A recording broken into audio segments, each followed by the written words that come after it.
Assalamualaikum warahmatullahi wabarakatuh. Perkenalkan, nama saya Rasul Hidayat. Saya dari Prodi Teknik Industri RA1. NIM saya itu 210325. Membuatnya video saya ini untuk memenuhi syarat UTS mata kuliah e-commerce. Jadi saya di sini ingin menjelaskan tentang pemahaman dan pengenalan e-commerce. E-commerce atau elektronik e-commerce adalah istilah yang mengacu pada pembelian dan penjualan barang atau jasa secara elektronik, terutama melalui internet. E-commerce telah berkembang pesat dalam beberapa tahun terakhir dan sekarang jadi bagian integral dari ekonomi global. Jenis-jenis e-commerce. Ada beberapa jenis e-commerce, yaitu business to consumer, business to business, consumer to consumer, government to consumer, government to business. Pengertian dari business to consumer ialah e-commerce yang paling umum dan ini mengacu pada penjualan barang atau jasa dari bisnis ke konsumen. Contohnya itu B2C consumer termasuk Amazon, eBay, dan Apple. Business to business adalah ketika dua bisnis menjual barang atau jasa satu sama lain. Contohnya e-commerce termasuk Alibaba dan Google Cloud Platform. Yang seterusnya ialah consumer to consumer, adalah ketika konsumen barang atau jasa satu sama lain. Contohnya consumer termasuk eBay dan Craigslist.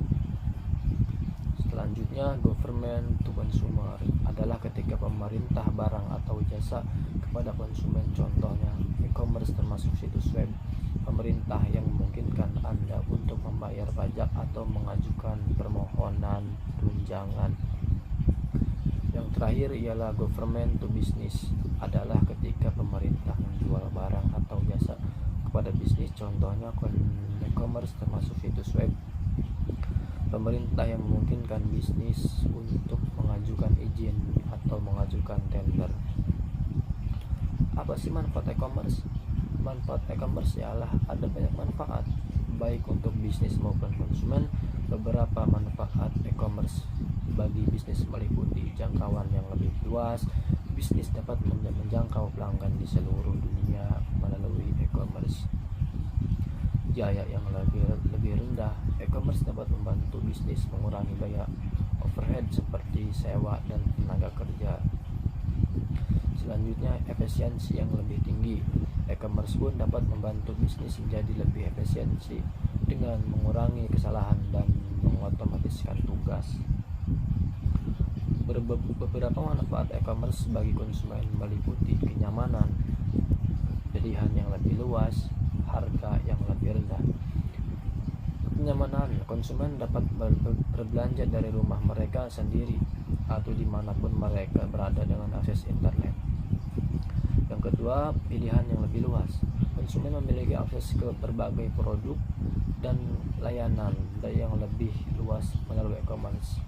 Seterusnya, harga yang lebih rendah. Konsumen sering dapat menemukan harga yang lebih rendah untuk produk dan layanan melalui e-commerce. Tren e-commerce. Ada beberapa tren e-commerce yang sedang berkembang, termasuk peningkatan penggunaan perangkat seluler. Semakin banyak orang yang menggunakan perangkat seluler mereka untuk berbelanja online. Seterusnya itu adalah personalisasi. Bisnis semakin menggunakan data untuk mempersonalisasi pengalaman e-commerce bagi pelanggan mereka. Seterusnya ialah realitas virtual dan augmented reality, VR dan AR, digunakan untuk memberikan pengalaman belanja yang lebih imersif dan kepada pelanggan. Seterusnya ialah masa depan e-commerce. Apa sih masa depan e-commerce itu? Masa depan e-commerce ialah diperkirakan akan terus berkembang pesat di masa depan. Beberapa ahli memperkirakan bahwa e-commerce ini akan menjadi 50% dari semua penjualan retail pada tahun 2030. Pertumbuhan e-commerce akan didorong oleh beberapa faktor, termasuk peningkatan penetrasi internet, peningkatan daya beli, dan peningkatan inovasi. Peningkatan penetrasi internet adalah semakin banyak orang yang memiliki akses ke internet yang akan meningkatkan jumlah orang yang berbelanja online.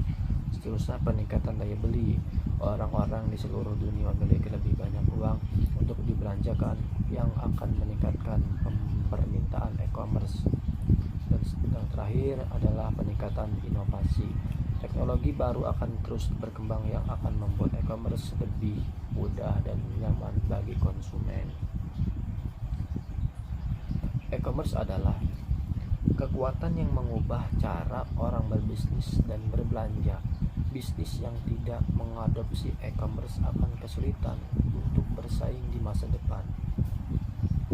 Sejarah dan perkembangan e-commerce di Indonesia adalah e-commerce di Indonesia telah ada sejak awal tahun 1990-an, tetapi e-commerce ini baru mulai berkembang pesat pada tahun 2000-an.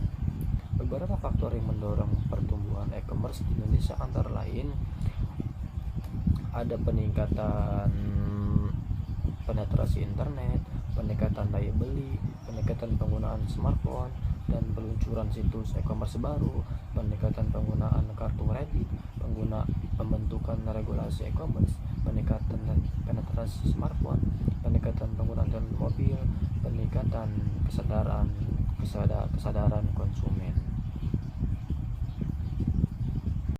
Terusnya ialah bisnis dan e-commerce adalah dua istilah yang sering digunakan secara bergantian, tetapi sebenarnya memiliki arti yang berbeda.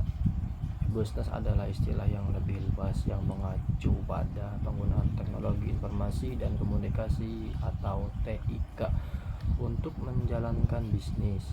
E-commerce sendiri adalah istilah yang lebih spesifik yang mengacu pada penggunaan TIK untuk melakukan transaksi bisnis seperti penjualan dan pembelian barang atau jasa. Hubungan antara bisnis dan e-commerce.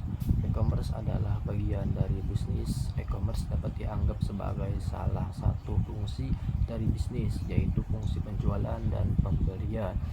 E-commerce dapat digunakan untuk mendukung berbagai fungsi bisnis lainnya seperti pemasaran, manajemen hubungan pelanggan, CRM, dan manajemen rantai pasokan atau SCM. Contoh hubungan antara bisnis dan e-commerce berikut adalah beberapa contoh antara bisnis dan e-commerce, yaitu sebuah perusahaan menggunakan situs web untuk penjualan produknya. Situs web ini merupakan contoh e-commerce yang tetapi juga merupakan bagian dari bisnis perusahaan tersebut. Situs web ini dapat digunakan untuk mendukung fungsi pemasaran, CRM, dan SCM atau perusahaan. Sebuah perusahaan menggunakan perangkat lunak CRM untuk mengelola hubungan dengan pelanggannya.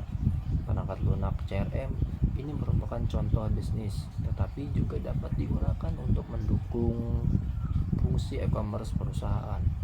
Perangkat lunak CRM ini dapat digunakan untuk mengelola perusahaan online, memberikan layanan pelanggan, dan mengumpulkan umpan baik dari pelanggan. Sebuah perusahaan menggunakan sistem secara SCM untuk mengelola rantai pasoknya. Sistem SCM ini merupakan contoh bisnis, tetapi juga dapat digunakan untuk mendukung fungsi e-commerce perusahaan.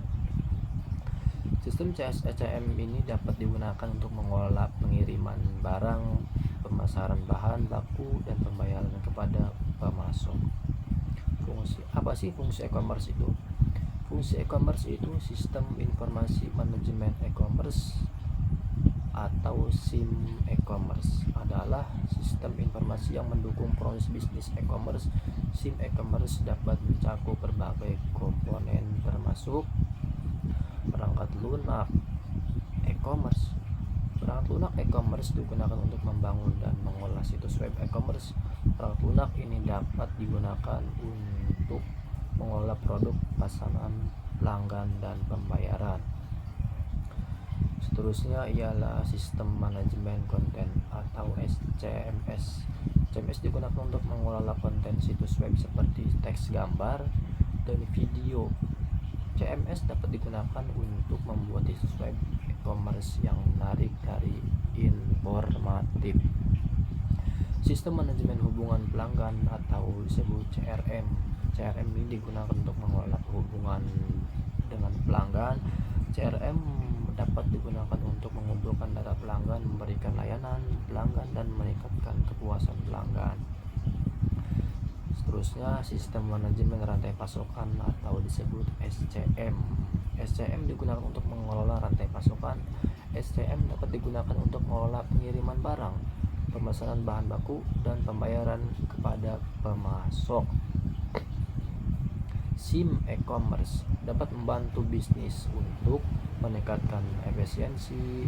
SIM e-commerce dapat membantu bisnis untuk mengotomatiskan tugas-tugas manual yang dapat meningkatkan efisiensi, meningkatkan efektivitas, meningkatkan layanan pelanggan, dan meningkatkan penjualan. SIM e-commerce adalah alat penting bagi bisnis yang ingin memanfaatkan potensi e-commerce. Dan seterusnya ialah langkah-langkah membangun bisnis e-commerce. 1. Tentukan ide bisnis. Langkah pertama adalah menentukan ide bisnis yang bagus. Ide bisnis yang bagus harus memenuhi kebutuhan pasar dan dapat dijalankan secara online. Yang kedua adalah lakukan riset pasar. Setelah Anda melakukan ide bisnis, Anda perlu melakukan riset pasar untuk mempelajari lebih lanjut tentang pasar target Anda. Riset pasar akan membantu Anda untuk memahami kebutuhan dan perilaku konsumen Anda. Yang ketiga ialah buat rencana bisnis.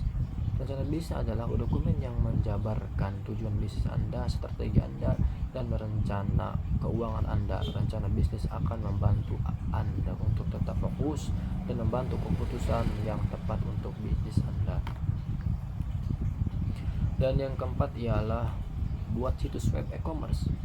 Situs web e-commerce adalah pusat operasi bisnis e-commerce Anda. Situs web Anda harus menarik, informatif, dan mudah digunakan. Yang kelima ialah dapatkan produk atau layanan Anda. Perlu mendapatkan produk atau layanan yang akan Anda jual. Anda dapat memproduksi produk Anda sendiri, membeli produk dari pemasok, atau menawarkan layanan. Yang keenam adalah lakukan pemasaran dan penjualan. Perlu mempromosikan bisnis Anda dapat menghasilkan penjualan. Anda berbagi secara untuk memasarkan bisnis e-commerce Anda, termasuk pemasaran online, pemasaran offline, dan pemasaran sosial media. Yang terakhir ialah pengelola bisnis. Setelah Anda memiliki bisnis e-commerce yang berjalan, Anda perlu mengelolanya secara efektif. Ini termasuk mengelola keuangan Anda, inventaris, dan layanan pelanggan. Berikut adalah beberapa tips untuk membangun bisnis e-commerce sukses. Yang pertama ialah fokuslah pada pelanggan Anda, gunakan teknologi yang tepat, ikuti tren terbaru,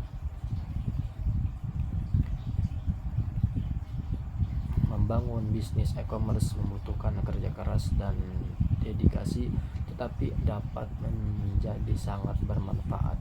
Dengan mengikuti langkah-langkah dan tips di atas, Anda mendapatkan peluang sukses Anda. Jadi kesimpulannya ialah e-bisnis dan e-commerce ialah dua konsep yang saling terkait. E-commerce adalah bagian dari bisnis, dan bisnis pun dapat digunakan untuk mendukung fungsi e-commerce. Sekian dari saya, kurang lebihnya saya mohon maaf karena saya masih belajar. Assalamualaikum warahmatullahi wabarakatuh.